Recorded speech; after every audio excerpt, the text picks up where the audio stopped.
Hello and welcome to New Frontiers on CCTV International. I'm Ji Xiaojun in Beijing. And in today's program, we are continuing with our major series about Chinese Kung Fu.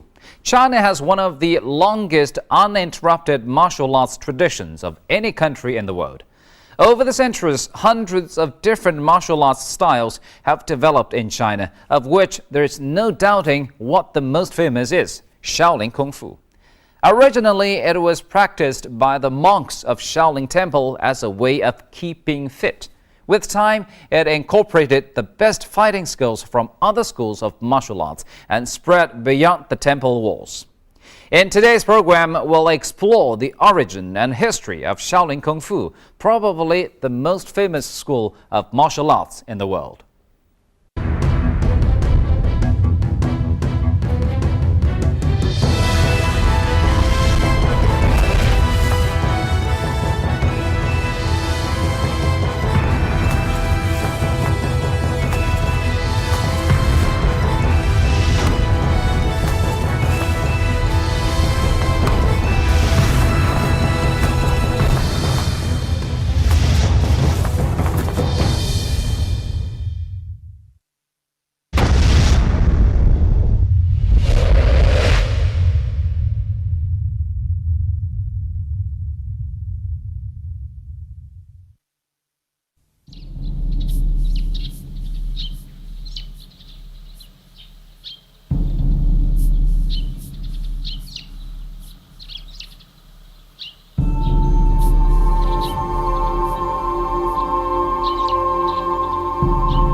In August 2007, many websites carried the following as a headline story.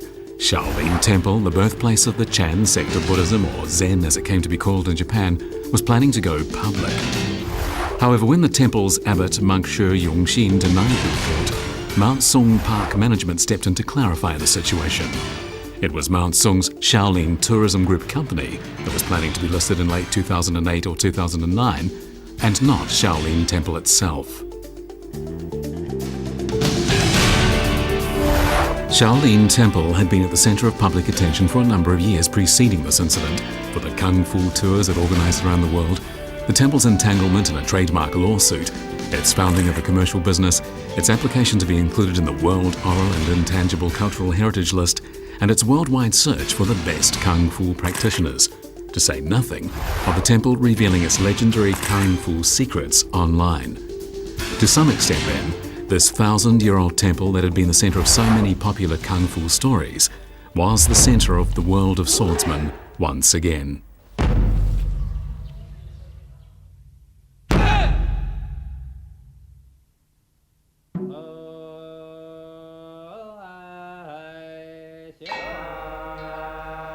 At the centre of this whirlpool was the temple's abbot Shi Yongxin, regarded by many people as the CEO of Shaolin Temple. Comparing the abbot to a CEO is not unfounded, for almost every significant change the temple has experienced during the last 20 years has been related in one way or another to him. Some people regard the abbot of Shaolin Temple as a controversial figure, but to many more, he is a hero who has revitalized the temple and taken Shaolin Kung Fu to the world.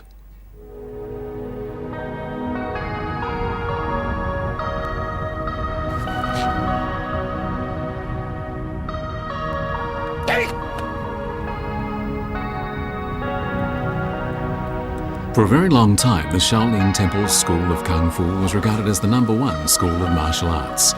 It was the most influential, had the longest history, and incorporated more styles of Kung Fu than any other.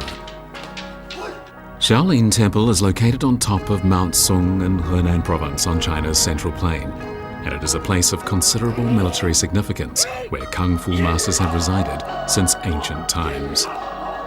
The reason Shaolin Kung Fu is profound is that it brings together many different Kung Fu styles. At one moment it can be vigorous and swift, at another gentle and soft. And it is said that Shaolin Kung Fu is about a perfect combination of motion and stillness. Shaolin Kung Fu was originally practiced by monks simply to keep fit, but it incorporated the best fighting skills from other schools. There are, as a result, different types of Shaolin Kung Fu, with some people claiming there were once as many as 360. Some of these have inevitably been lost, but even so, more than 100 are still practiced today.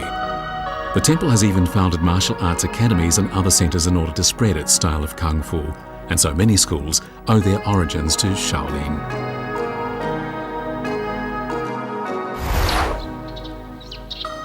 Millions of people know that Shaolin Temple is the birthplace of Shaolin Kung Fu.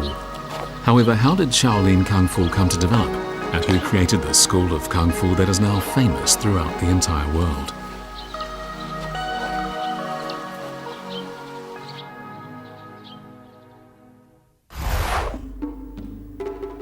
In the year 495, the 19th year of the reign of Emperor Taihe during the Northern Wei dynasty, a monk belonging to the Hinayana sect of Buddhism journeyed from India to China on foot. Because he preferred living in places set apart from the bustle of the secular world, Emperor Shaolin, himself a pious Buddhist, had a temple built for the monk in the depths of a forest in Henan province. That temple was named Shaolin. Many other monks came to join the monk from India at his temple in the forest, and before long, Shaolin Temple grew to considerable size. However, most of the activities the temple engaged in at this time were centered on the translation of Buddhist texts and had nothing to do with Kung Fu. As the monk from India had no knowledge of Kung Fu, it is reasonable to assume that he was not the person who initiated Shaolin Kung Fu. But in the year 527, for the purpose of spreading the Chan sect of Buddhism, another Indian monk named Bodhidharma came to Shaolin Temple, and there he sat in front of a wall in deep meditation for 9 years.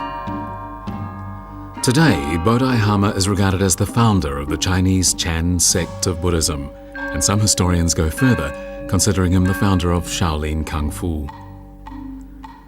Tradition has it that the famous Bodhidharma 18 hand moves of Shaolin Kung Fu were devised by the legendary monk himself. This tradition holds that sitting all day long in front of the wall immersed in deep meditation, one could easily become tired and fall asleep, but this was inadvisable, as the forest in which Shaolin Temple was located was not short of dangerous wild animals. Bodhidharma was aware that having self-defense skills in this environment was an absolute must, and so he came up with his famous 18 moves by studying the moves ancient people had used to keep fit.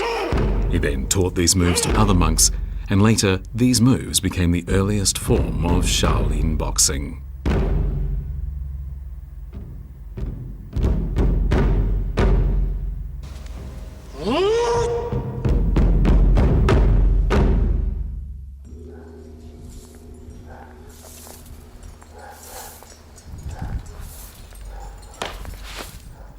Between meditations, Bodhidharma practiced with weapons such as the cudgel, rapier and spade, and he formulated a set of skills for each. He also developed the Shaolin leaps by studying flying birds. The moves he invented later became the famous Bodhidharma's 18 Essentials, which place stress on the practice of both motion and stillness, and these lie at the very core of Shaolin Kung Fu. In recent years, however, some historians have questioned this accepted version of how Shaolin Kung Fu came into being. As they see it, Bodhidharma was not the founder of Shaolin Kung Fu. The fact is, they say, no records about Kung Fu have ever been found that even mentioned his name.